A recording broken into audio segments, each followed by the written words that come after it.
lagi jalan-jalan di Oxford Street, terus kayak denger teman ini dapat kerja di investment bank, gaji segini-segini, terus aku kayak hah, yang benar gitu. Kayak nominalnya tuh kayak wow, kayak hal terburuk yang bisa dilakuin ya cuman mereka reject kamu gitu doang. Banyak yang bilang ke kita kayak oh kamu enak ya dapat kerja di London, tapi kan kita juga dari side-nya kita sebenarnya kita juga mau nekanin bahwa kita juga kerja keras untuk dapetin kerja di sini, itu bukan hal yang kayak oh dikasih nih kerja di situ.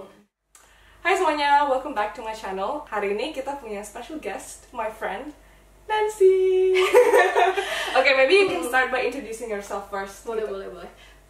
So hi everyone, my name is Nancy. Aku kerja di London sebagai software engineer di sebuah investment bank, and udah kerja about 2 years. Sebelumnya kuliah di UCL, tuh di London juga, belajar computer science. Kita rewind from the beginning, before kamu kerja di UK. Iya, boleh. Dan sebelum milih untuk kuliah ke UK, kenapa sih milihnya buat kuliah di UK dan kenapa milihnya computer science? Dulu aku di Jakarta tuh belajar A-level. Jadi kalau kita belajar A-level itu biasa orang is applicable buat apply uni-uni ke US, UK atau nggak Singapura. Tapi kalau aku pikir kalau aku apply ke US itu harus ada ngambil exam lagi namanya SAT.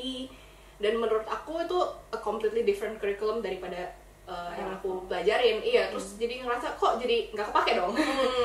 Jadi udah belajar susah-susah terus nggak pakai hasilnya gimana. Jadi, I pikir Singapura atau enggak London.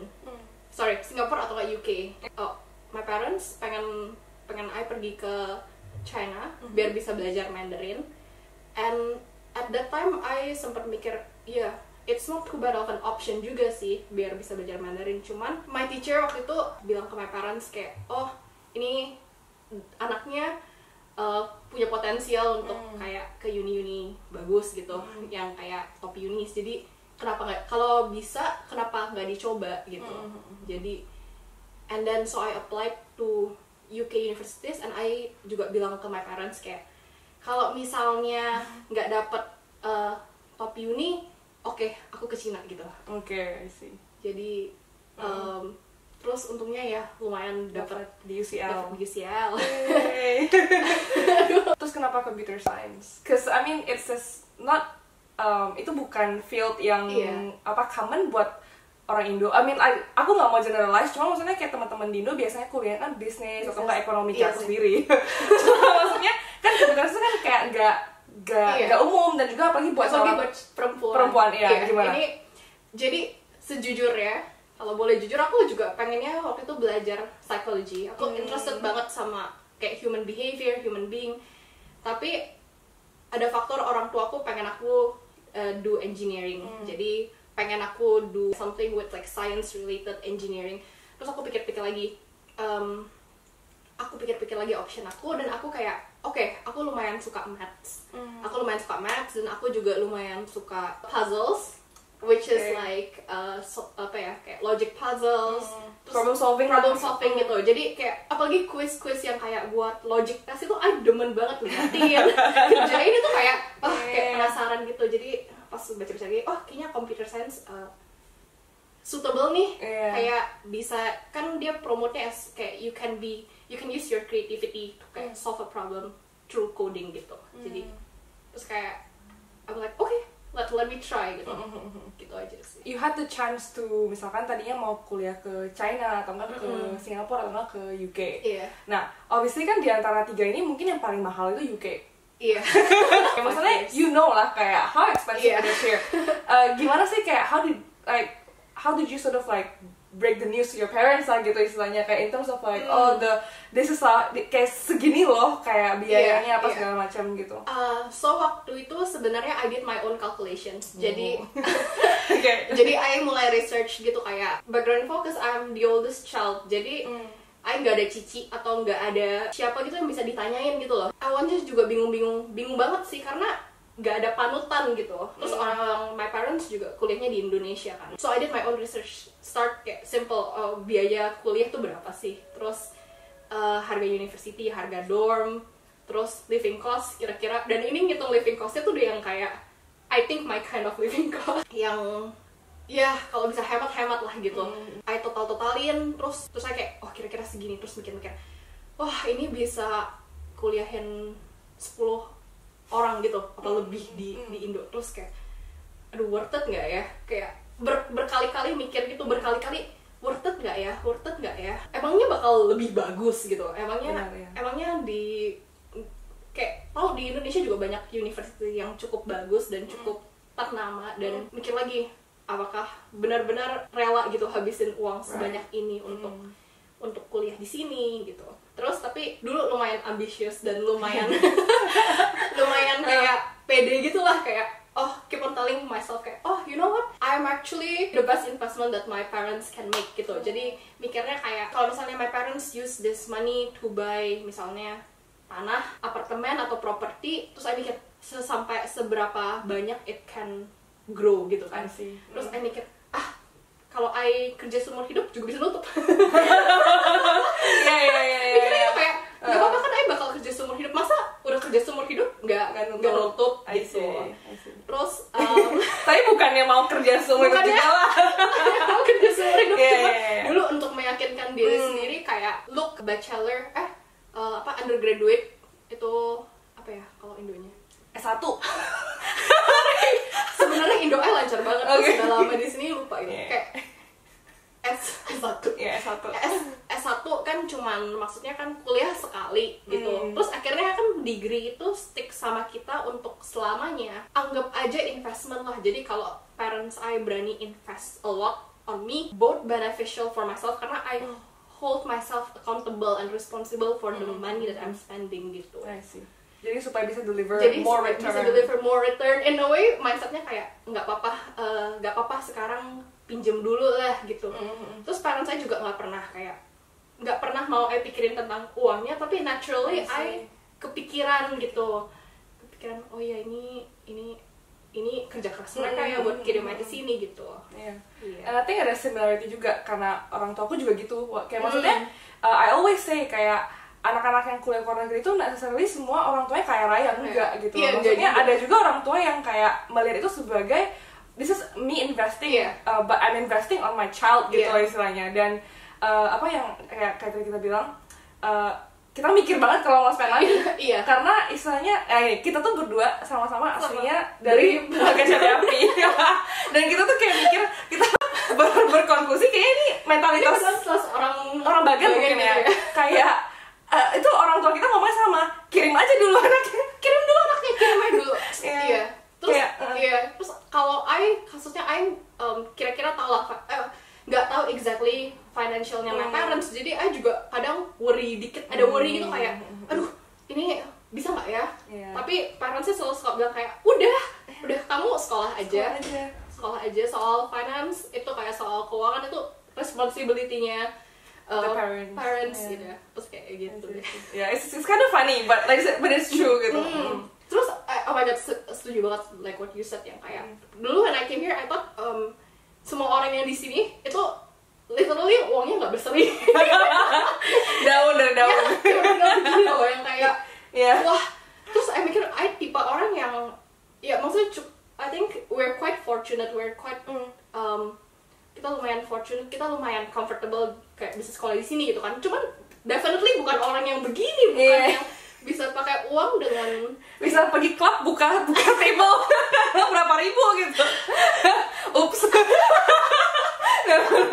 Ini please no offense. Terus tapi ternyata waktu sampai sini menarik banget. Jadi sampai sini kirain kan waduh bisa nggak ya ikutin gaya hidup orang sini.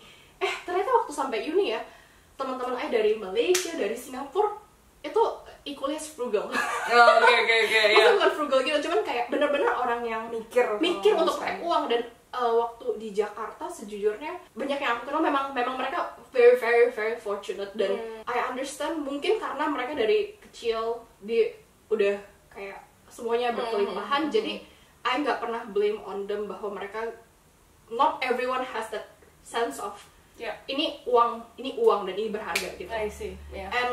But when I came here, majority of the people kayak orang yang sekolah di sini banyak kan orang yang sangat particular about uang dan nggak sembarangan spend. Jadi I kaget juga sih.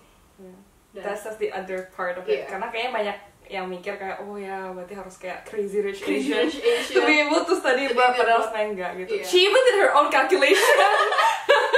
I didn't go as far as that, but okay. Props to her. Is there like a gender sort of disparity within your course?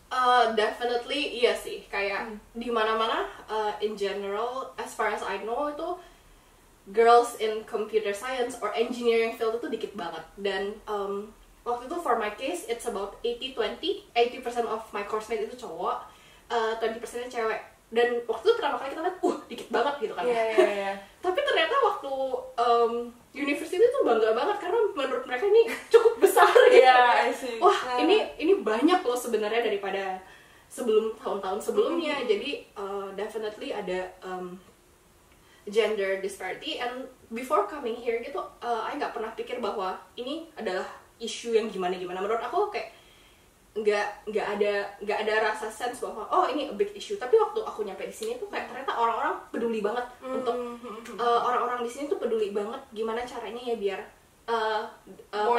more girls di engineering, supaya kalau misalnya kayak di kayak leadership positions kalau bisa equal opportunities. Makanya juga banyak event-event yang kayak I'm sure you probably been to one yang kayak girls to technology atau enggak girls in finance, atau women yang STEM. dedikasi STEM. Iya, jadi banyak program-program kayak gitu di sini, dan aku cukup kayak something yang in the future semua orang pikir itu normal bahwa banyakan cowok, terus your thinking tuh di-reevaluate lagi bahwa kayak sebenarnya ini nggak normal, seharusnya tuh kalau bisa equal. Iya.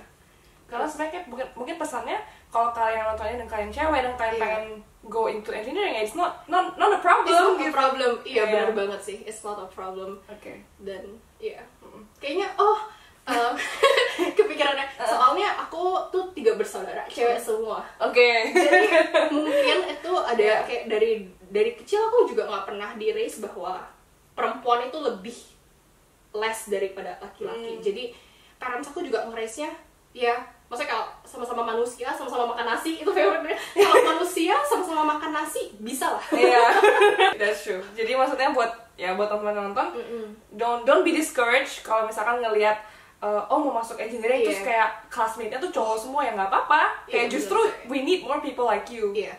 I see. Definitely. So, how did you actually get your job, like your full-time job right now in the UK? Karena katanya tuh susah banget nih dapat kerja di UK. Gimana? Aku waktu itu kalau bilang susah banget tergantung perspektif orang-orang. Gampang sih nggak, gampang definitely nggak. Susah. Oke, boleh sejujurnya dari pengalaman juga bilang susah banget. Tapi kayak ada hal-hal yang kita bisa lakuin supaya kita kayak punya more chance to get a job in the UK gitu. Jadi for example waktu itu aku di first year, kalau di UK ada program namanya Spring Insights, itu gimana kita bisa ke company terus bisa kayak ngeliat-liat orang kerjanya ngapain. Tapi dulu tuh aku nggak aware of beginian, kayak kirain kuliah itu belajar. Tamat baru mikir mau kerja di mana. Tuh kok dapat ijazah kertasnya dulu baru bisa apply kerja. Kan mentalitinya kalau nggak ada ijazah gimana aku bisa kerja gitu. Jadi aku banyak isi dengan volunteering, banyak isi kayak mentoring anak-anak, sempat jadi kayak guru matematika. Tapi itu semuanya voluntary role. Dan awalnya tuh karena memang kayak pengen ngerasain pengalaman-pengalaman di sini. Jadi volunteer itu gimana, atau mentoring anak-anak. Terus juga dulu ada waktu gap gitu kan between studies gitu. Terus aku juga sempat mikir, ini kayak bagus nih, kalau buat CV juga bagus. Sekali mendayung 2-3 bulan melewati. Opportunistic banget. Jadi in a way kayak ya udah, gak ada harmnya. Tahun pertama itu banyakan do volunteering, do aktivitas-aktivitas yang bisa ditaruh di CV lah intinya, yang bisa diceritakan. Pas second year itu di sini di UK kan 3 tahun kuliahnya. Aku lihat teman-teman aku tiba-tiba pada denger, si A dapat kerjaan di sini, magang, terus si B dapat magang, terus kayak kita pada kayak apaan sih kan baru kayak ternyata orang-orang pada ngelakuin magang di sini. Nah kebetulan anak-anak universitas aku juga orangnya lumayan sangat rajin, terus lumayan very competitive dan very up to date, tapi competitive in a very good way. Kayak mereka bukan kompetitif mau menang sendiri, tapi lebih kayak kompetitif bareng-bareng supaya kita become better gitu loh. Kayak a very strong sense of I wanna be a better version of myself. Semua orang kayak banyak kayak gitu. Jadi opportunity di mana-mana ambil kalau ada gitu ya. Terus waktu second year kan ya dengar teman ini akhirnya ikutan. Ya udah denger dia apply, terus aku kayak aku inget banget aku lagi belanja nih. Lagi jalan-jalan di Oxford Street, terus kayak denger teman ini dapat kerja di investment bank dengan gaji segini-segini. Terus aku kayak hah yang benar sebagai intern, yang benar gitu. Kayak nominalnya tuh kayak wow, kayak otak aku kayak pecah gitu. Terus aku kayak oke, aku pulang apply. Dengar kayak gitu, aku pulang apply. Jadi terus aku mulai apply buat summer internship. Aku lihat job pertama computer science gitu, yang related software engineering. Terus aku kayak lihat apply. Kayak awalnya optimistic banget, kayak yes, oke, apply. Terus apply ke lumayan banyak company sih, itu mungkin dihitung, mungkin di spreadsheet aku ada 50, 60, 70 company aku udah nggak tahu gitu. Terus dapat kayak interview calls, rejections juga banyak banget. Udah sampai kayak awalnya kayak rejections ya, tapi awalnya gini kayak ya nggak apa-apa deh, apply lagi. Tapi saking banyaknya ya nggak apa-apa deh, kayak kok ini banyak banget ya rejections ya. Langsung kayak mikir lagi, waduh, ini kebanyakan, ini kayaknya apa mungkin gak bisa gitu, apa mungkin aduh gimana ya. Apalagi aku dulu juga lumayan takut sama namanya coding interview. Karena aku waktu masuk CS itu computer science, aku nggak ada programming experience sama sekali. Jadi waktu memang dia punya uni bilangnya nggak butuh programming experience sama sekali, kayak nggak ada gitu. Terus pikir nggak apa-apa lah, kan nyampe uni diajarin belajar. Nyampe uni ternyata classmate aku kan a lot of them mungkin Europeans juga, terus juga orang-orang dari berbagai penjuru dunia, dan mungkin mereka lebih punya akses ke internet, akses ke komputer daripada aku waktu masih kecil lah. Dulu kayak apalah, kerjanya cuma main sepeda aja. Cuman kalau itu main layangan, kayak very humble ya. Apakah itu internet lah, kayak I don't think. Dulu sempet punya internet, I think I have internet tuh kayak kelas berapa ya? 7, tapi dulu masih kayak pakai modem gitu loh. Terus koneksinya kuota itu sayang. Oh iya, kuota sayang. Dulu masih mahal banget. Belum unlimited tuh kuota tuh kayak aduh. Tiap kali kayak buat kalau ada internet pun gunanya cuma buat apa? Main Pet Society. Hai juga. Aduh.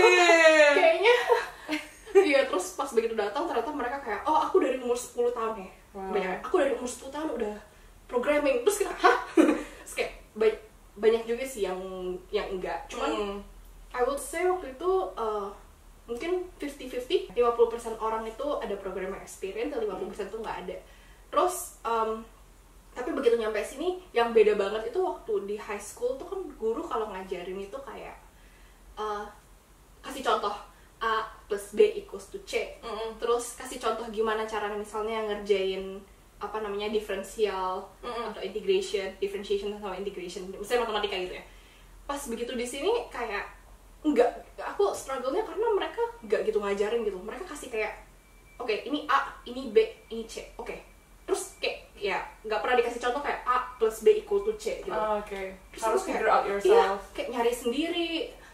Banyak, jadi yang aku ngerasa pertama nyampe sini tuh di sini nggak kalau termnya tuh spoon feed ya, kayak nggak disuapin gitu ya, nggak ada yang kasih contoh. Jadi semuanya tuh kayak research sendiri. Terus aku kayak mikir, dulu aku cuma rely on pelajaran di kelas, pikir itu cukup untuk kerjain assignment.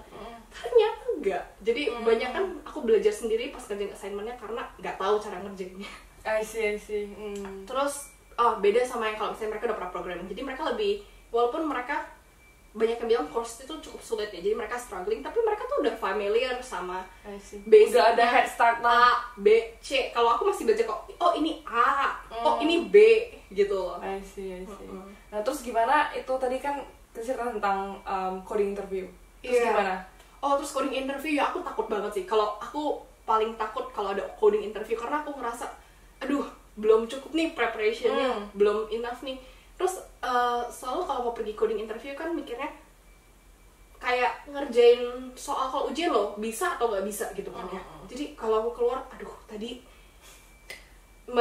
pas di interview jawabnya nggak lancar, A, I, U, E, oke, A, terus banyak dibantu gitu kan ya. Terus aku kayak pikir wah udah for sure nih nggak masuk sih, pasti nggak masuk gitu. Tapi ternyata banyak kan yang aku malahan, terus teman-teman aku yang jago-jago gitu ya pulang di interview gampang gitu, kayak aku udah pernah lihat soalnya, aku bisa kerjain lulus. Tapi surprisingly ada beberapa yang di saat kayak gitu malahan misalnya aku dapat mereka nggak dapat. Terus aku begitu nanya feedbacknya kenapa, terus mereka bilang kita juga nggak looking for perfect solution, kita maunya sama kamu itu kita lihat cara kamu pikir bagaimana. Terus cara kamu, misalnya kamu dapat satu soal terus kamu struggle, terus kamu gimana gimana ya komunikasi sama kita supaya kita bisa sama-sama memecahkan masalah ini.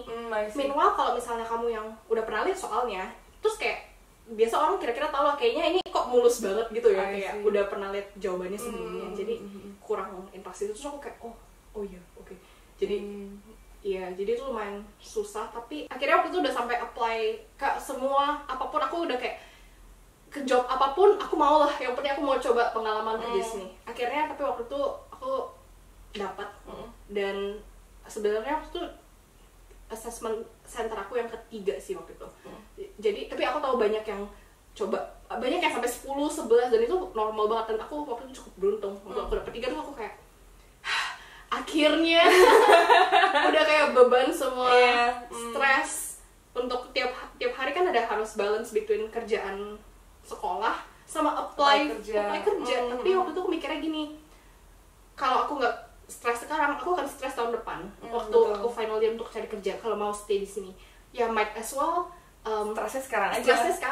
Jadi tapi waktu itu benar-benar stres banget, dan begitu dapat kerja tuh udah kayak akhirnya semuanya yang udah kayak di drop semuanya, karena udah kayak akhirnya bener-bener kayak aduh akhirnya udah capek banget, udah iya sih paid off lah ya. Paid off sih. Jadi tadi udah dapat summer, itu akhirnya dapat. Akhirnya. Nah, itu gimana? Itu begitu summer tuh di sini 3 bulan. Jadi internshipnya tuh 3 bulan, terus bener-bener kayak di treat sebagai pegawainya mereka.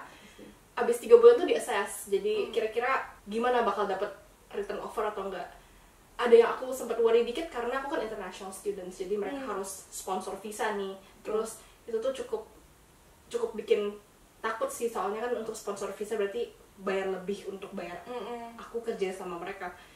Jadi tapi untungnya mereka mau sponsor, dan abis itu ya aku dapat return offer dan that's where I am now. Yay! Nah, what are like the benefits, I guess, working as a software engineer? Maybe we can talk a little bit about gaji gitu. Kalau misalnya di London, this is very juicy. General benefits sebelum gaji. Karena gaji tuh sensitive. Jadi general benefit itu aku pernah kayak magang di Indonesia dan pernah magang di sini, terus habis itu full time job di sini kan. Jadi yang paling beda itu orang sini pentingin banget soal work life balance. Itu something yang dulu buat aku kayak mereka kesantaian. Is it just kayak mentality-nya yang kok orang sini santai banget gitu loh, yang kayak. Tapi begitu aku kerja, aku juga tiba-tiba mikir, oh ya punya work life balance itu penting. Soalnya kita bisa lakuin something apa yang kita mau outside of work, especially juga kalau misalnya work kita, misalnya kita kayak punya impian gitu, pengen be more impactful in other aspect. Kalau kita nggak ada work life balance itu nggak ada waktu untuk ngerjain hal-hal kayak gitu sih. Terus jadi budak korporat iya. Tapi padahal dulu budak korporat sih. Tipe orang yang kayak nggak apa-apa, kerja bisa. Kenapa harus ada work life balance? Itu nggak penting lah. I kuat kerja gitu loh. Tipe orang yang kayak kayaknya kuat kerja, kayaknya bisa, kayaknya I think you are similar. Terus kayak mau apapun kayaknya bisa. Ya udah kasih lah gitu. Give it to me. Lama-lama tuh kayak pikir sampai kapan nih kayak gini, terus kayak apa impactnya kayak gini, kayak mikir kepikiran loh kayak kerja kayak gini apa maksudnya, kayak ada sesuatu yang kita bisa hasilkan nggak sih buat orang-orang lain. Makin tua itu makin mikirin, is my existence itu doing something good for the world? Padahal dulu mah enggak, dulu mah cuman kayak dulu mah cuman kayak sukses itu financially stable, financially berkecukupan, financially abundant lah kalau dulu definisi sukses itu. I do agree sih. Dulu aku juga mikirnya kenapa mau kuliah, maksudnya part of why I want to study abroad, karena kan biasa kalau misalnya you have a qualification lah gitu yang dari abroad kan it makes you look more attractive di mata corporate. Dan you know, I also feel like dulu kayak oh ya udah yang penting belajar sebisa aku and then make as much money as I can and then be happy gitu loh. Tapi sebenarnya kayak along the way we realize kayak actually you can't live like that. Kayak you have to have a sense of purpose gitu loh. Bener sih. Yeah, and I do agree kayak maksudnya setelah di sini baru ngerasa kayak actually you know there's so much more than just your work. There's so much more than just your work. Bener sih, setuju banget.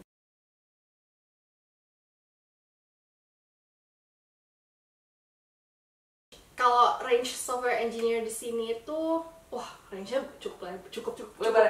Mungkin buat first starter gitu, first timer. Oke, buat first timer itu mungkin bisa kalau kamu di London itu sekitar kayak 40 ribuan sampai 60 sampai 70 ribu. Tapi kalau misalnya di luar London biasanya sekitar 30 ribuan.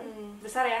Tapi perlu diingat juga perlu diingat juga iya. Biaya di sini juga mahal. Jadi kayak berapa taxnya apa segala macam? Taxnya itu 20% up to a certain amount. Habis itu kayak 40%. Jadi cukup bayar tax banyak banget sih. Pajaknya banyak banget. Pajaknya banyak banget. Terus living cost mahal banget. Jadi apalagi di London itu gak ngerti lagi gitu.